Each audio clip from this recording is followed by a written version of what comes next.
curcuma. Bonjour et bienvenue dans Bouge ton curcuma, un podcast qui vous donnera, je l'espère, l'envie de bouger, changer et reprendre votre santé en main. Je suis Cindy et chaque semaine, je vais aller à la rencontre de professionnels de la santé complémentaire, de personnes ayant entrepris des changements dans leur mode de vie ou de tous ceux qui œuvrent pour un mode de vie plus sain. Nous parlerons de résilience, de santé, de bien-être et de tout ce qui peut nous donner l'envie de bouger. Il n'y a pas de vérité absolue ou de chemin tout tracé. Chacun doit trouver et façonner son propre parcours pour répondre à ses besoins. Bouge ton curcuma. Cet épisode est réalisé en partenariat avec Détox et moi, un site qui propose une beauté globale avec des cosmétiques clean et naturels ainsi que de la superfood. Si vous souhaitez découvrir le concept beauté de Détox et moi, je vous invite à me retrouver à la fin de l'épisode. Aurélie Chavas est la fondatrice du site Détox et moi, un site de cosmétiques qui propose des produits avec des formulations clean et naturelles. Elle va nous raconter son histoire, son parcours, son rapport à la santé et nous démontrer que dans la vie, rien n'est acquis et qu'il faut souvent en découdre pour y arriver. Bonjour Aurélie. Bonjour Cindy. Alors, est-ce que tu peux nous en dire un peu plus sur toi ? Alors à la base, donc moi j'ai fait une école de commerce. En fait, j'ai fait une prépa. Et au tout début d'ailleurs, je voulais même faire une école d'ingénieur.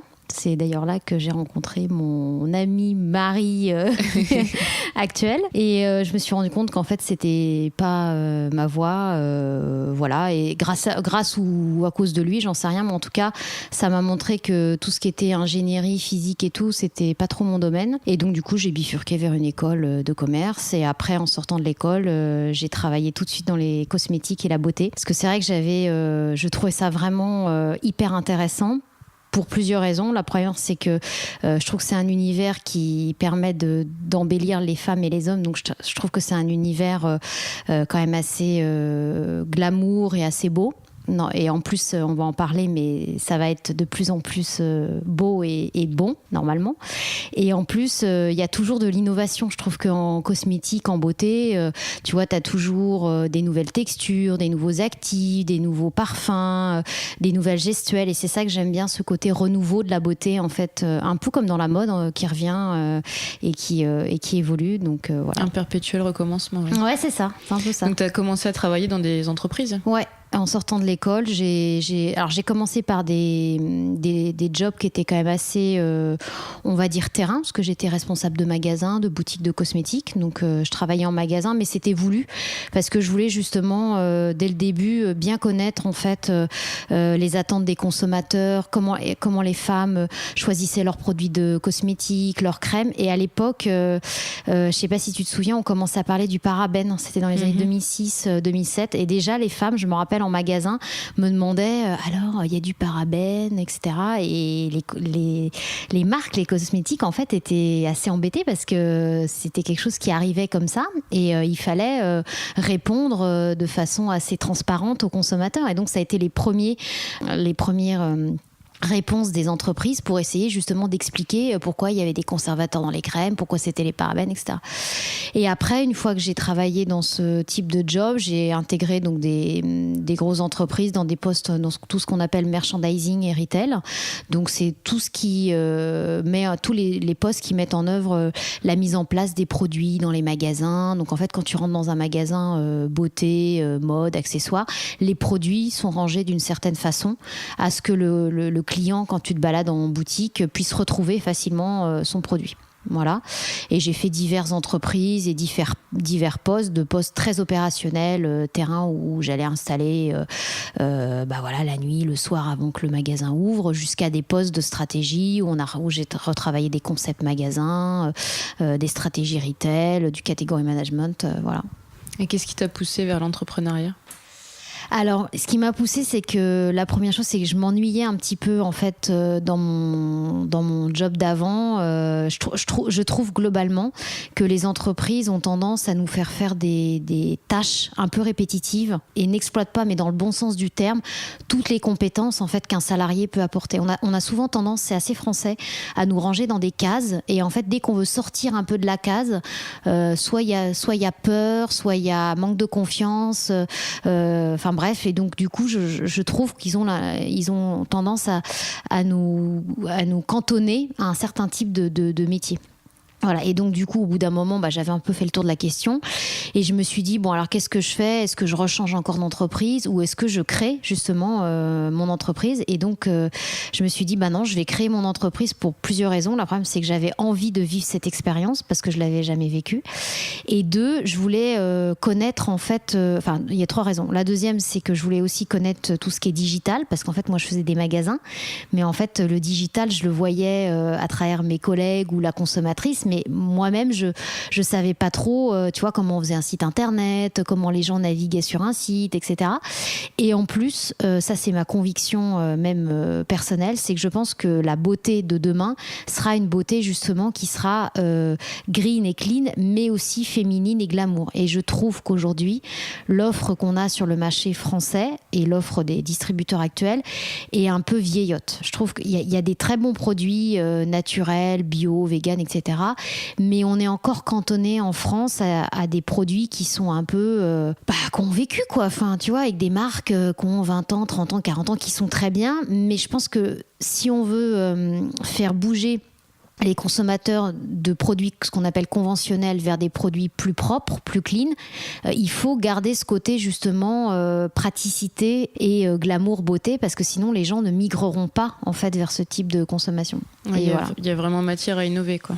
Ouais, je pense qu'on est un petit peu en retard, mais ça arrive. Mais... Et alors du coup, tu as lancé Détox et moi. Voilà. Et en fait, grâce à mes jobs d'avant, j'ai eu la chance de beaucoup voyager, notamment aux États-Unis. Et il se trouve que dans certaines zones, en particulier, notamment, il y a la côte Est, mais aussi la côte Ouest, la Californie, etc. Les gens sont très tournés vers tout ce qui est healthy, vegan, etc. Mais dans le sens très solaire et très décomplexé, très glamour, tu vois. Et du coup, j'ai vu plein de concepts, justement, magasins, site e-commerce et tout, et je me suis dit, waouh, c'est hyper trendy, hyper glamour, enfin, tout le monde, en fait, pour eux, là-bas, c'est carrément naturel, en fait, tu peux demander tout ce que tu veux, gluten-free, vegan, enfin, il y a toutes les options possibles, imaginables, et ils ont gardé ce côté, justement, moderne et glamour, et je me suis dit, nous, on n'a pas ça en France, et notamment une enseigne que j'aime beaucoup, qui s'appelle Detox Market, et je me suis dit, c'est que ça qu'il faut en fait, il faut un truc comme ça en France.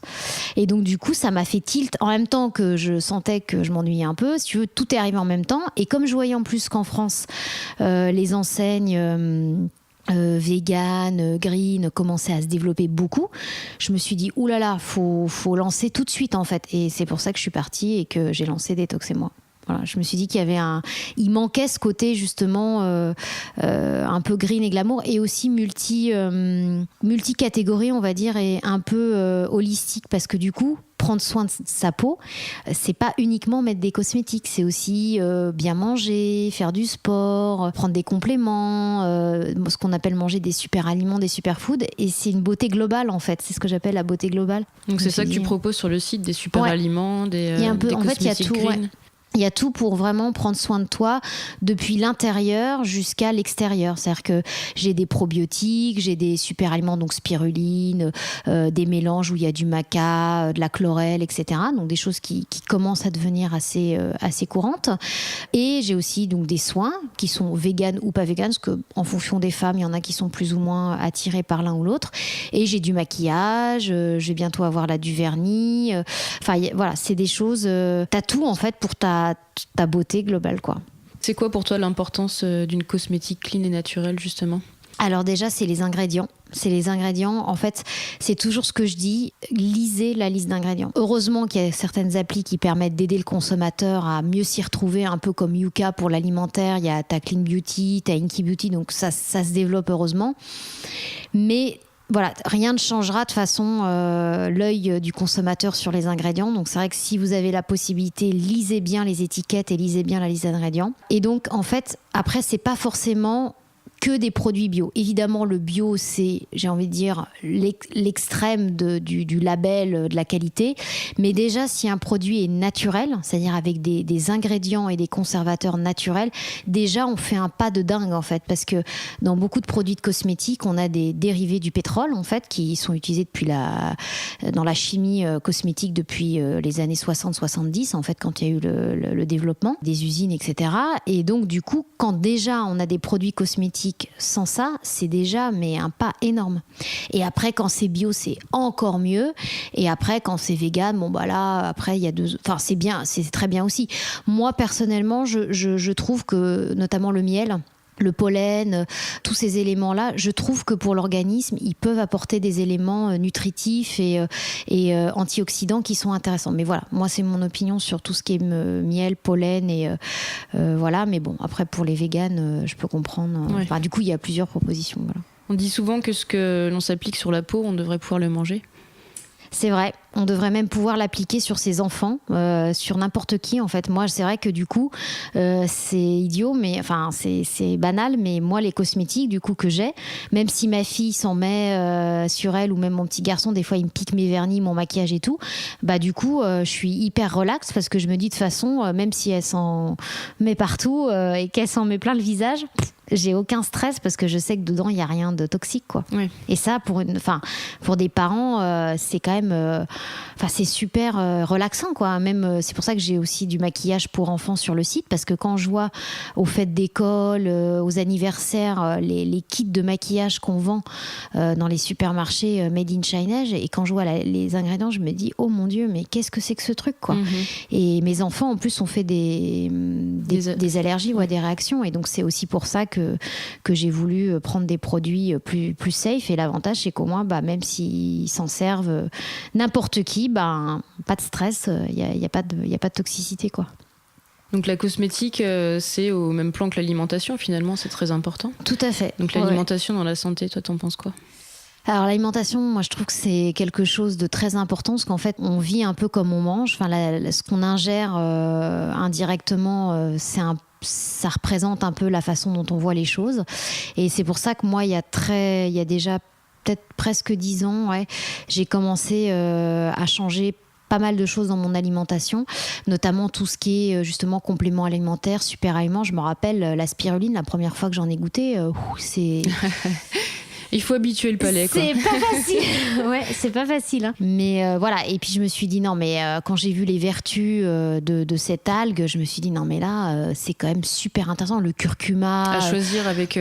Faut faire beaucoup attention à la provenance de la spiruline. Ouais, tout à fait. Oui. Qui absorbe toutes les toxines et environnantes. Ouais, c'est clair. Tu as raison de le préciser. Malheureusement, c'est vrai qu'il faut faire attention au sourcing. C'est une des choses auxquelles d'ailleurs je fais attention pour détoxer moi, mais c'est vrai qu'il faut, encore une fois, c'est comme tout, faut pas choisir tout et n'importe quoi sous prétexte qu'il y a marqué super aliment, complément. T'as raison. Quand j'ai commencé à voir tout ça, je me suis dit non mais là, on a quand même une mine de trésors végétal, pas que végétal, mais entre autres végétal, que je pense qu'on n'exploite pas suffisamment et qui peuvent faire énormément de bien à notre organisme. Et donc c'est comme ça que j'ai commencé à prendre pas mal de super aliments, des compléments alimentaires, à faire des cures aussi détox. Tu vois, je crois que j'avais commencé il y a déjà 5-6 ans, un peu de temps après la naissance de mon petit garçon. Et c'est vrai que du coup tu te sens mieux. Tu vois les choses et la façon de se nourrir complètement différemment. Parce que du coup tu te dis en fait en changeant très peu de choses, quelques petits détails dans mon alimentation, je peux me sentir beaucoup mieux, plein d'énergie et je fais du bien à mon corps. En plus, j'ai moins de problèmes de digestion, de problèmes de sommeil, voilà, c'est un ensemble de choses et en fait, c'est une machine globale. On en revient à ce qu'on disait tout à l'heure et pour que tout fonctionne bien, il faut faire attention à ce qu'on met dans son corps, quoi. Bien sûr, ouais. Qu'est-ce qui t'a donné le déclic de changer d'alimentation ? Y a pas mal de choses. Je regarde toujours un peu, mais je voyais bien qu'il y avait quand même un souci avec les aliments industriels, parce que c'est vrai que quand on regarde conserve, c'est peut-être pas le meilleur élément, mais tu vois les plats préparés, les choses comme ça, quand tu vois toute la liste, notamment pareil d'ingrédients, de colorants et tout, tu te dis oh là là, il y a quand même pas mal de choses qui est dans ce plat que je ne connais pas, qui est déjà pas, ce qui est bizarre, ce qui est quand même pas très très bon déjà à la base, parce que moi j'aime bien en fait savoir ce que je mange. Et après c'est vrai que quand j'ai commencé à voir mes enfants, mais c'est souvent comme ça qu'on y arrive, et que je voyais notamment les petits pots pour bébé et les trucs, et là je me suis dit ah non mais ça va pas être possible en fait. Quand je voyais les compositions et que je goûtais les trucs, je me dis mais comment un enfant peut manger ça, alors que moi-même, je trouve ça, excuse-moi du terme, dégueulasse. Donc je me suis dit, il y a quand même un truc qui va pas. Et c'est là où j'ai commencé à, faire très attention à ce que je donnais en termes de qualité d'aliments à mes enfants. Et deux, du coup, je me suis dit, il faut que nous aussi, on mange un peu mieux, quoi. Et c'est là qu'on a commencé à vraiment faire attention à ce qu'on mangeait, quoi. Ouais. Et du coup, moi, je connais un peu ton histoire. On avait déjà discuté. Ouais. T'as pas toujours eu un rapport très apaisé à la nourriture ? Non, malheureusement, j'ai eu une phase qui remonte à d'ailleurs assez longtemps. J'ai rencontré mon mari pendant que j'étais malade, mais il se trouve que quand j'ai eu 18-19 ans, j'ai commencé à faire de l'anorexie, qui est une maladie qui malheureusement est beaucoup répandue chez les jeunes filles. Et en fait, est-ce que tu peux nous expliquer ce que c'est ? J'expliquerai. En fait, l'anorexie, c'est une volonté de ne plus s'alimenter. Les raisons peuvent être diverses. Ça peut commencer par une volonté de faire un régime, de maigrir parce qu'on s'aime pas, on trouve qu'on est trop gros, etc. Et donc on commence à faire un régime. Et puis en fait, le régime devient carrément obsessionnel.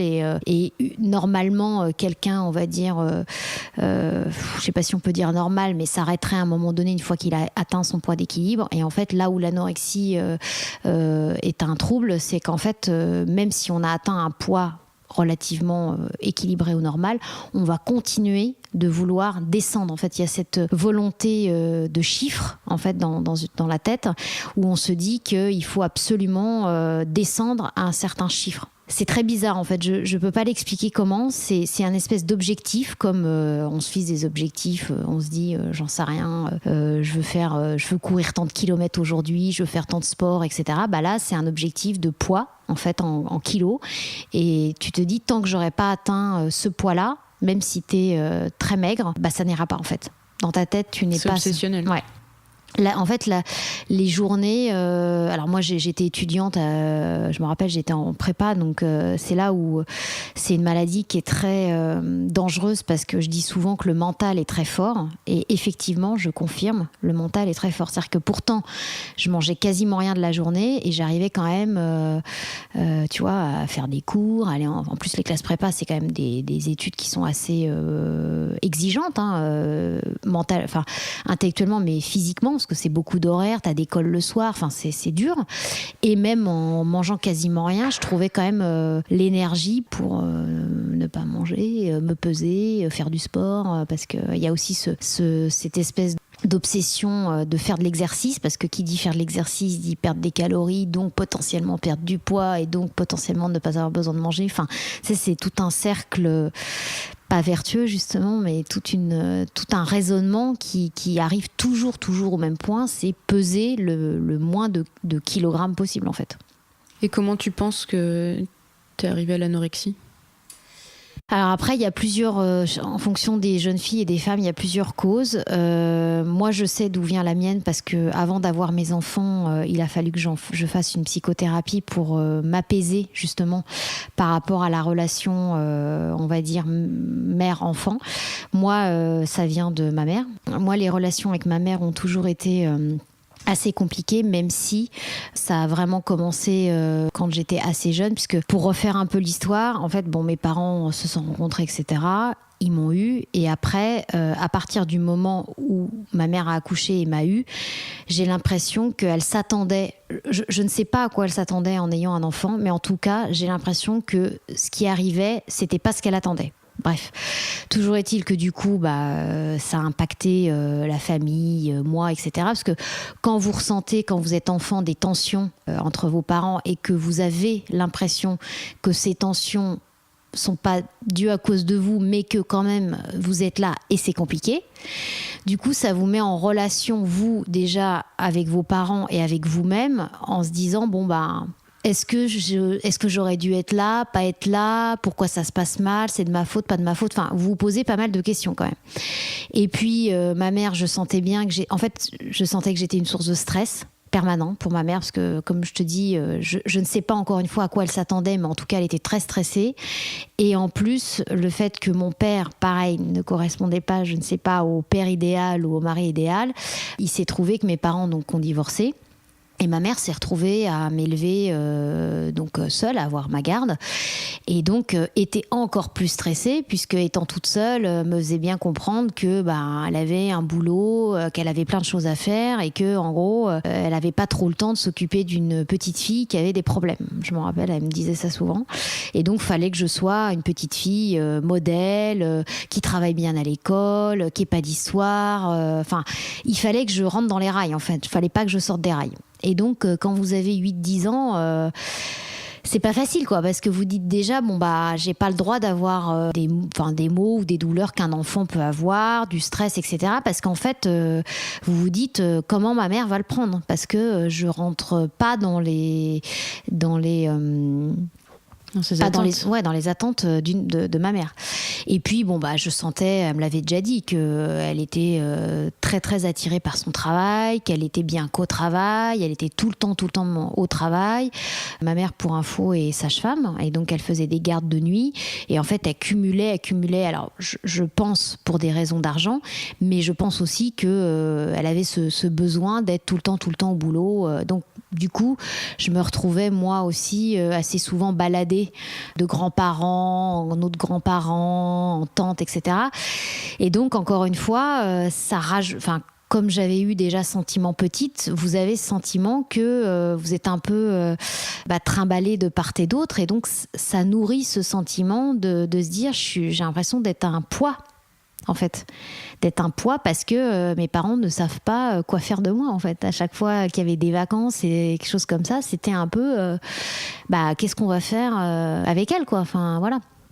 Et en plus, mon père, un jour, mon père qui est aussi très psychologue, avait dit un jour donc un enfant, c'est quand même beaucoup de contraintes et ça coûte quand même beaucoup d'argent. Voilà, donc tout ça mêlé font que vous êtes t'es dans un environnement où tu sens que, en fait, c'est pas facile, quoi. Et tu te demandes si c'est vraiment une bonne chose d'être là, quoi. Et donc ça participe forcément à ce sentiment de vouloir disparaître, en fait, enfin indirectement, mais quand tu maigris et quand tu veux maigrir beaucoup, c'est aussi une volonté d'être transparente, quoi, parce que tu ne t'aimes. Du coup, moi je m'aimais pas, parce que j'avais pas l'impression d'être désirée. Tu sais, c'est un cycle, hein. C'est-à-dire que quand tu dis à tes enfants que tu les aimes, que qu'ils sont importants pour toi, etc.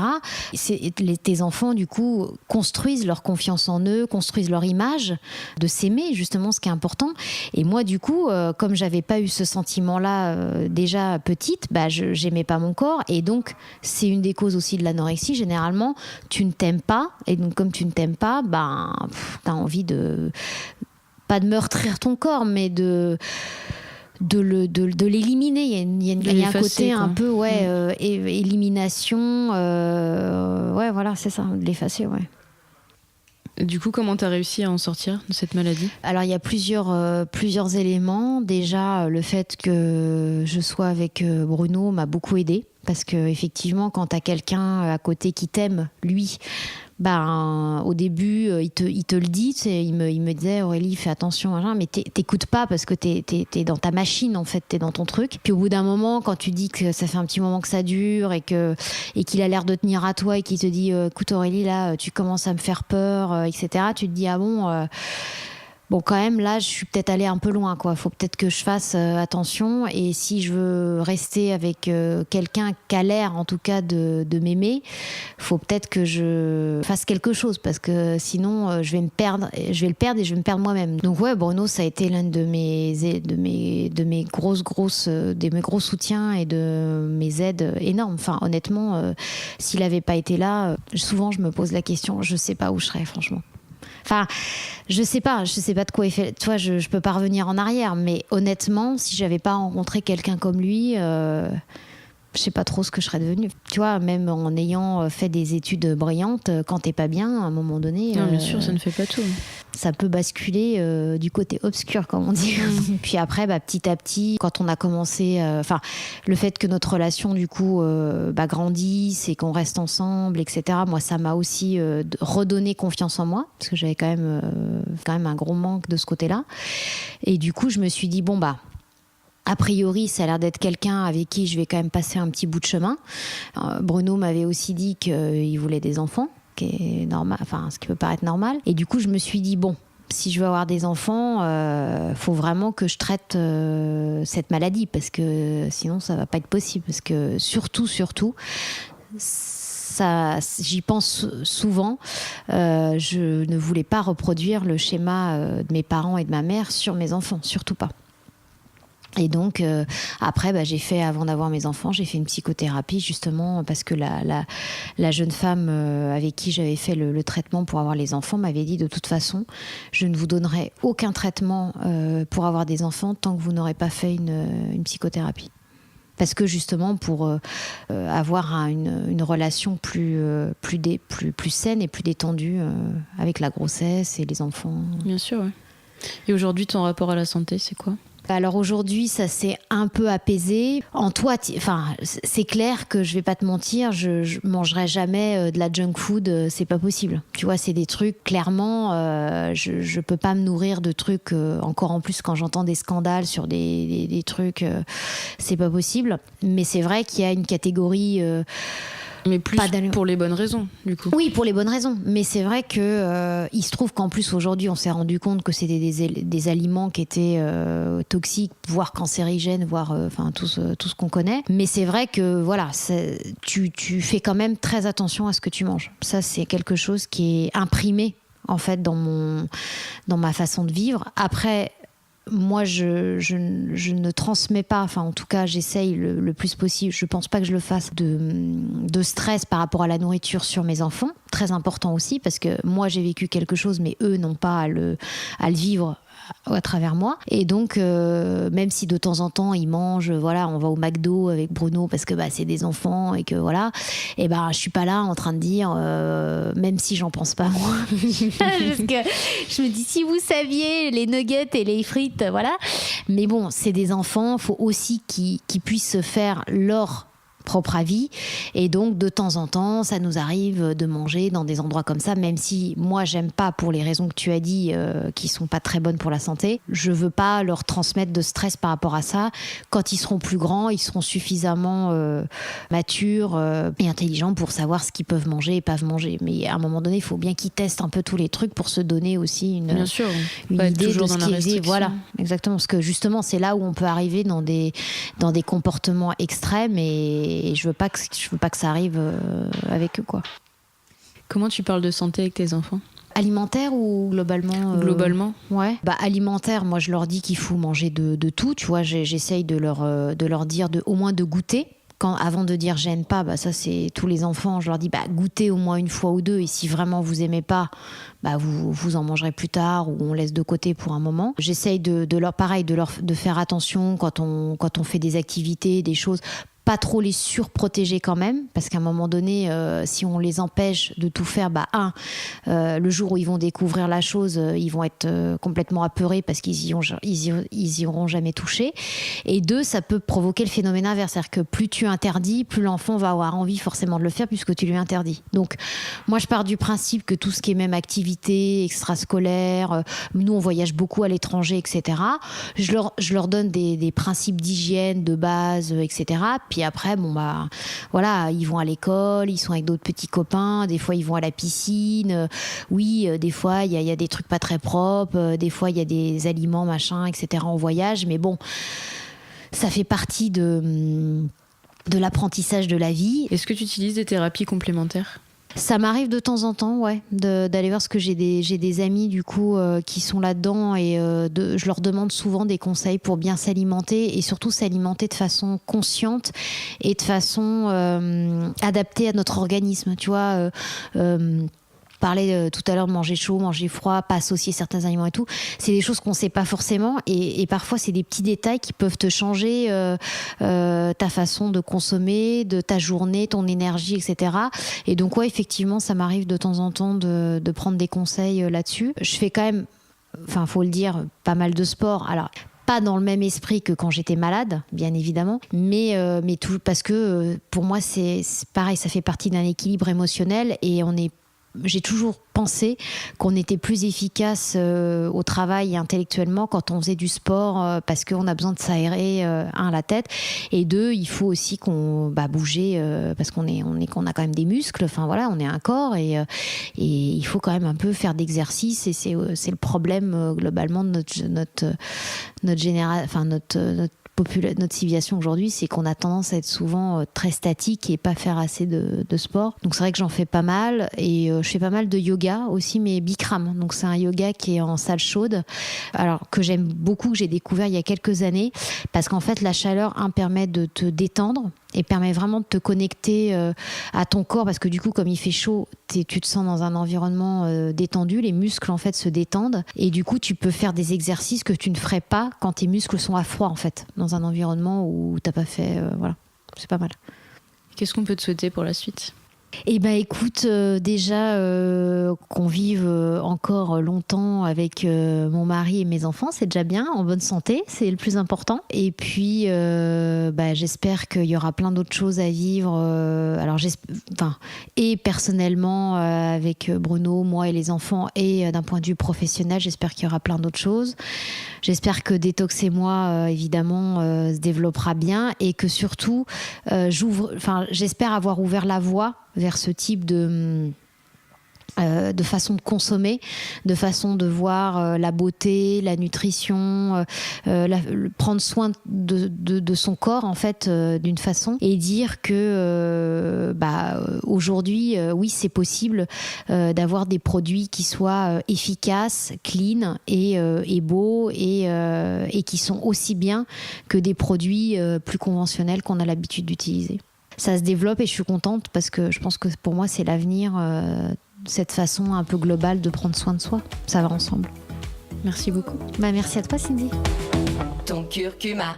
Grâce au code Bouge ton curcuma, vous pourrez bénéficier d'une réduction de 10% sur l'e-shop de Détox et moi. Cette offre est valable sur tout le site jusqu'au 31 décembre inclus. À bientôt pour un nouvel épisode.